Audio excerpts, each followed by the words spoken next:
Salut à toi petit scarabée, bienvenue sur la chaîne de Nail de 8. Mon PC vient de planter et je viens de perdre tout l'enregistrement que je viens de faire, que je recommence. Voilà, je te dis ça, c'est les aléas de quelqu'un qui fait des vidéos sur internet. Donc aujourd'hui j'aimerais te parler du jeûne intermittent. Donc tout d'abord j'aimerais te rappeler que je ne suis pas médecin et d'autre part il est possible que dans le futur je fasse exactement le contraire de ce que je vais te dire ici et dans toutes mes vidéos. Donc voilà, ce qui est vrai aujourd'hui n'est pas forcément vrai demain, merci d'en prendre note. Donc il y a quelque temps, j'avais fait une vidéo sur le fasting où je t'expliquais tous les avantages du jeûne intermittent. Pour rappel, le jeûne intermittent, c'est une période de jeûne, d'alternance entre des périodes où tu t'alimentes et des périodes où tu ne t'alimentes pas. À l'époque, je préconisais le jeûne intermittent, le protocole 16-8. C'est un protocole où tu alternes des phases de nourriture de 8 heures avec des phases où tu ne manges pas pendant 16 heures. Donc typiquement, c'était quoi? Je me couchais après le soir sans avoir mangé. Je me réveillais le matin, je continuais sur ma lancée et je remangeais vers 13 heures. Donc voilà, je calculais que ça fasse à peu près 16 heures où je ne m'alimentais pas et 8 heures pendant lesquelles je m'alimentais. Donc il y a plusieurs bénéfices au jeûne intermittent. Je te laisse regarder la vidéo que j'ai déjà faite pour ça. Mais finalement, j'ai décidé d'arrêter le jeûne intermittent. Pourquoi? Pour plusieurs raisons. La première raison, c'était que je perdais trop de poids. Donc je sais qu'il y a énormément de personnes qui font du jeûne intermittent pour perdre du poids, mais ce n'était pas mon cas. Moi, je voulais profiter du boost sur les hormones, testostérone, hormones de croissance, donner du repos à mes intestins et d'autre part bénéficier des effets sur la concentration, j'ai fait une vidéo sur ça, et des bénéfices anti-cancer, etc. Mais là, je perdais trop de poids. À l'époque, ça allait bien parce que j'avais préparé une compétition. J'étais passé de 82 kg à 72 kg. Le problème, c'est que j'arrivais plus à reprendre de poids. Pour moi, c'était pas bien parce que je me sentais pas bien à ce poids pour mon sport. Donc du coup, j'ai décidé d'arrêter. Qu'est-ce qui s'est passé? Quelques temps après, bon, ça me manquait. Cet état de flow qu'on a quand on fait du jeûne, les bénéfices me manquaient et je me suis dit, j'aimerais bien refaire du jeûne intermittent. Donc j'ai décidé de faire un autre protocole et de jeûner seulement 24 heures une fois par semaine. Alors c'est un protocole que j'avais lu à l'époque dans un livre qui s'appelle Eat Stop Eat de Brad Pilon, donc c'est un best-seller au niveau des livres sur le fasting. Mais cette méthode n'avait pas attiré mon attention, donc il préconisait de jeûner 1 ou 2 jours par semaine.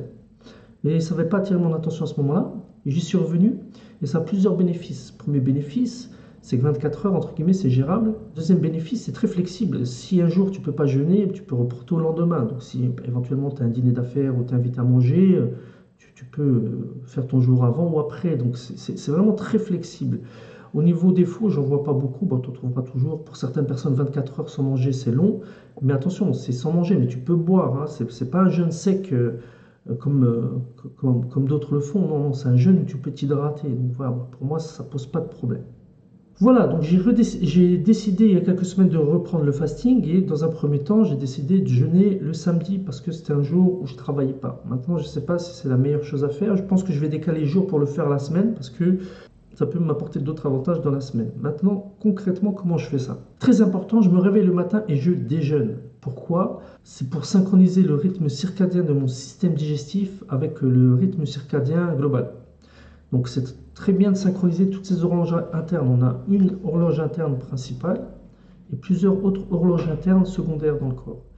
Et ce que j'ai appris de mes différentes lectures récentes sur la chronobiologie, c'est qu'il était idéal de synchroniser ces différentes horloges internes. Donc je me réveille le matin, je mange, je donne un signal à mon corps que je suis réveillé, et par la lumière que je reçois avec les yeux, et par la nourriture que mon estomac et mes intestins reçoivent.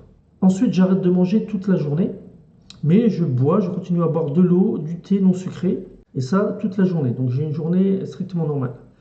Et ce qui est bien avec ce protocole, c'est qu'entre guillemets, quand ça devient difficile, hein, parce que les 12 premières heures sont assez faciles, bah, c'est le moment d'aller se coucher. Et le lendemain matin au réveil, où j'attends encore un peu, bon, je fais ma routine matinale.